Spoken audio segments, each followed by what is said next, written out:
ug dinhi ning atong tulumanon. Inyong masayran ang kamaturan. Kay sa kamaturan.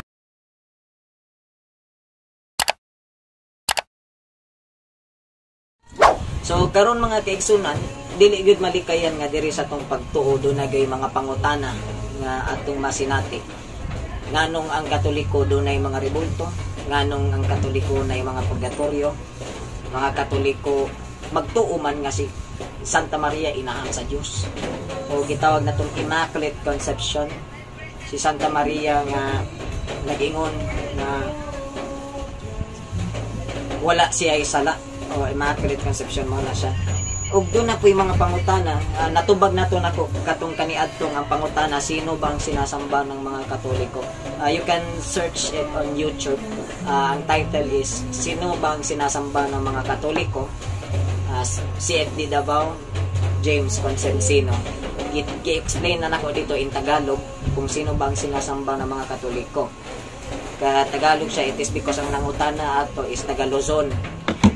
So karon doon ay mga pangutana karon, isa sa mga pangutana na o argumento nga akong nasanik na sinati na ay mga usa ka rason o statement nga ilang gibuhi Brother Elias, Sir Primo, Brother Jedrick. Isa sa mga rason nga ilang naingon, wala daw reliyon nga makaluwas. Para nimo Sir Elias, unsa may imo makasulti na ng mga taong niingon ni ano? Ang punto, kung walang reliyon makaluwas, bakit ang Panginoon sa Kristo nagtayo siya ng katauhan o reliyon sa Mateo 18? Sabi niya na ikaw Pedro, si Babalong ito pagkatuguro kong simbahan. So ito ba, ang simbahan, ang reliyon means relationship with God na naputol sa unang amahat inahan natin si Eva at Adan, apan ginalik yung Panginoon. Ang religion means religare, pagbalik natin sa Panginoon sa magitan ni Kristo. Okay. So isa sa mga statement ni Brother Elias, kung hindi pa makakaligtas ang relihiyon, bakit nagtatayo pa si Kristo ng isang relihiyon na tinawag natin Kristyanismo?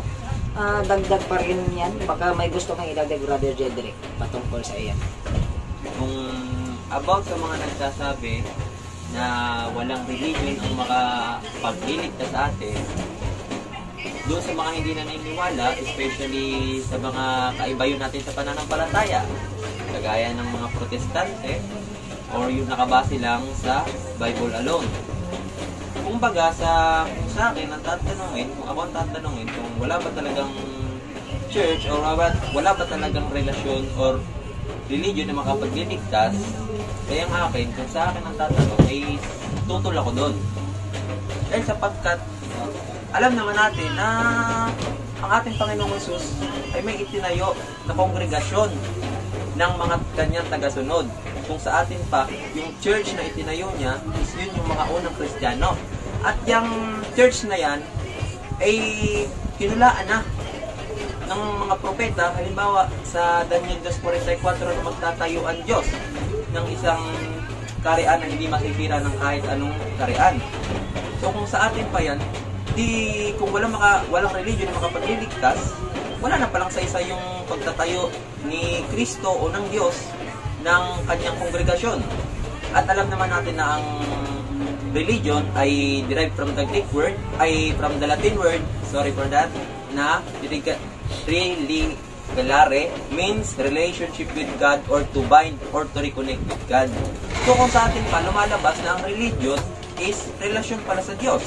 So kung sinasabi ng ating mga kaibayon na hindi makapagliligtas ang relihiyon, edi kung parang sinabi na rin nila na hindi tayo maliligtas sa pamamagitan ng relasyon sa Diyos.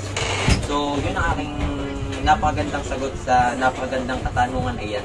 So maraming salamat sa iyong komentary, Brother Jedrick Potia. So maugyod na yung kasagaran ang ginaingon.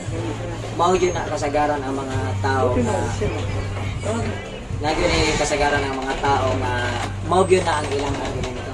Kasi okay na. Nagyo yung mga tao nga maugyod na sa kasagaran ng gingon nga sige lang nanong kuan nga wala may reliyon makaluwas kay relasyon ng Dios sa tuwa sa Ginoo. Mo na og di ka magpalalom sa pagtuong sa Biblia. As what I have said before, maugyod ni permintag ko na ako ginaingon. You cannot read the Bible as if you're like reading and comics. Dili ka pwede magbasa og Biblia nga mura ka nagbasa og comics. Because the Bible itself composed of a lot of explanation or deeper explanation within the theology, philosophy, arts, and science. Daghan pa niya na kinahanglan pa nimo kasaysayan og standard nga referensya. So dili ka pwede nga gitawag na tong mag-self-interpret sa Biblia because it can lead you to misinformation. However, kung ang butang na to nga walay religion nga makaluwas, sige, butang na to. Walay religion makaluwas. Nganong manimba pa man ta? Nganong mo ato pa man ta sa simbahan? Nganong musulod pa man ta sa simba para magsimba kung wa naman ni religion makaluwas? Kung wa na religion makaluwas, adi na ta manimba, mga tulog na lang ta dito sa balay tibok adlaw hantod sa mga matay ta. Dili na lang ta magbasa og Biblia. Magtuon na lang ta permi sa Dios. Kaya wa naman kay religion makaluwas para dili Dios. Ganun nga. Diba?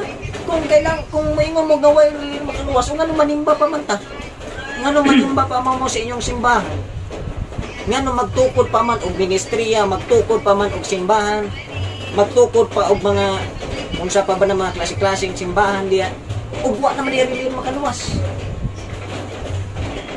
Unang-una, there is religion. That is the reason why we are called Christians, because that is our religion.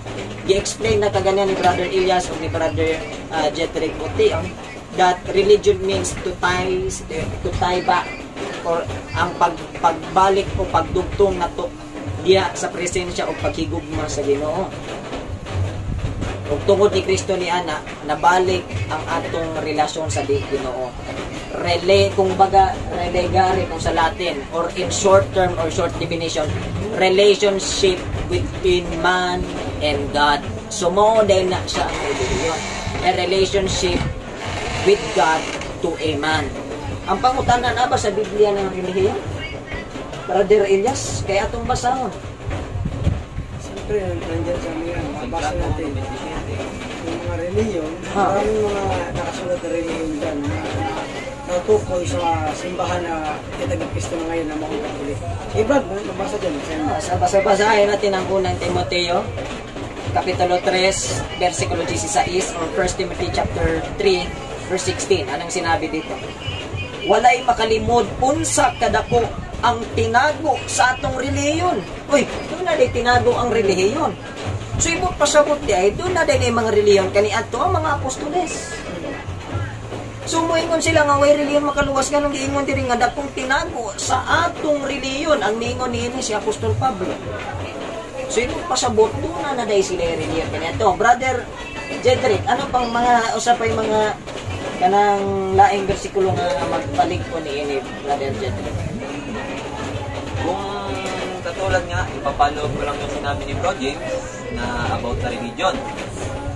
So, sang-ayon naman tayo na ang relihiyon ay, our meaning niyan ay connection sa Diyos na naputol dati dahil sa ating unang mga magulang na si Adan at Eva.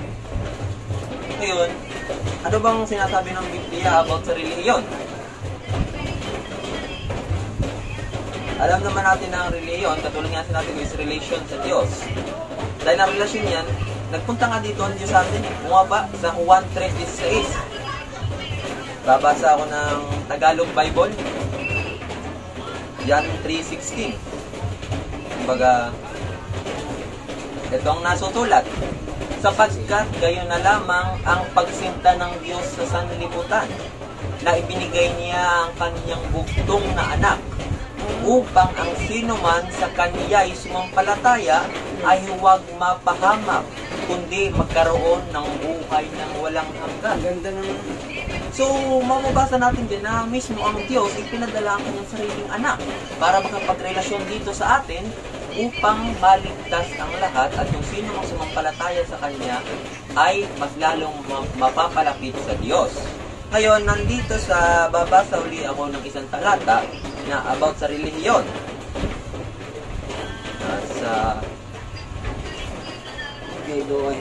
Nasa Santiago 1:26 hanggang 27. Kung ang sino man ay nag-iisip na siya relihiyoso samantalang hindi pinipigil ang kanyang dila, kundi dinadaya ang kanyang puso, ang relihiyon ng tao ito ay walang kabuluhan. So, sa atin pa, ang relihiyon na sinasabi mo lang kabuluhan dito ay yung mga tao mapagkunwari na kahit sa relihiyoso ay gumagawa pa rin ng kasamaan. Mga hipokrito, kumbaga. Ngayon, sa 27, tutuloy ko lang po, ang dalisay na relihiyon. Yan. Ito na yung pinapasok po natin na dalisay na relihiyon. Ang tunay. Ang dalisay na relihiyon at walang dungi sa harapan ng Diyos. At Ama ay ito, dalawin ang mga ulila at mga babaeng bao sa kanilang kapigatian at panginggatang walang dungi sa kanyang sarili sa sanglibutan. So, sa suma total ba na ang Biblia ay may sinasabi about sa walang kabuluhang relihiyon sa tunay na relihiyon. So, yun po ang aking explanation sa napakagandang tanong, Bro James. Maraming salamat, Brother Jedrick. So, sa mga karagdagan pang tanong, you can message us directly. Pero mas prefer ko kung i-message si Brother Jedrick Putihan because as of now, ako hindi kasi ako mahilig sa Facebook sa ngayon. But you can message directly to Sir Brother Jedrick Puti. He can accommodate you into your questions. Lalo na kay Sir Primo. Sir, tama nga pala sir, kung sa ganitong imong kuhan sa imong YouTube channel sa para pag-subscribe. Primo Amar. I-promote ang imong ano. Para ma-subscribe Please like and subscribe my channel, Primo Amar. Okay, Brother Ilyas, kaya mo man sila. Yung YouTube channel, i-introduce yung YouTube channel. Salamat kapatid na James to, mga kapatid. Sana tahin niyo ako sa YouTube channel ko na si Ilyas Mahilom. Nandiyan ang mga basic na mga pagpintura at sa ano na lang paniniwala natin ang katulo ko. Nandiyan maano natin yung mga basic. Sana bisitahin niyo. Okay, so maayong gabi kaninyo mga keksunan. Aniya inyong mga ubos keksun, Brother James Consensino, Brother Ilyas Mahilom, Sir Primo Amar, and Brother Jedrick Putihan. Maayong gabi, Rodeo et Ecclesia. Magandang gabi sa lahat. ug inyo nang nabati ang mga kamatuoran dinhi ning atong tulumanon kay sabay kamatuoran. Ako lang hinaot nga daghang kamog lakat-unan. Daghang salamat.